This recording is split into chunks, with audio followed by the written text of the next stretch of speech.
Boston, August 10th, 1774. John Adams is donning a new suit, and if he's not careful, the British will bury him in it. The Patriot leader is heading for a secret meeting in Philadelphia that will change the course of history and could cost him his life.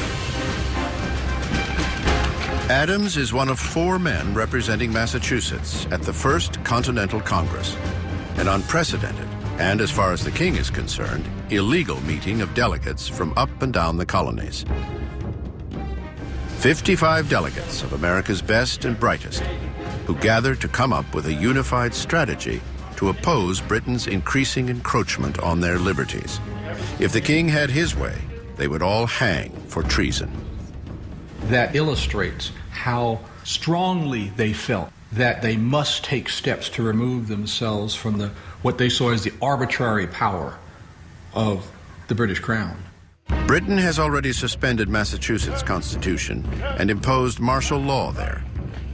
The other colonies fear that it's only a matter of time before they all meet the same fate. Even though these colonies have different economic interests, they have different political histories, they have different populations, they recognize that in our relationship with Britain, we have much in common. Not all of these people have met each other. Most have heard about each other. Now they're eager to meet each other, see what's going to happen. People know that there's going to be moderates and not so moderates, and there's already kind of little factions forming. Joining John Adams from Massachusetts is another radical, 37-year-old John Hancock, a wealthy Boston merchant who has been using his considerable fortune to fuel the cause. Pennsylvania has sent a moderate lawyer, John Dickinson, 42, whose widely read essays back in the 60s helped launch the anti-tax movement. From Virginia comes Patrick Henry, the volatile young orator whose Virginia resolves helped stamp out the Stamp Act. And also from Virginia, a wealthy 42-year-old planter and veteran of the 7 Years' War, George Washington.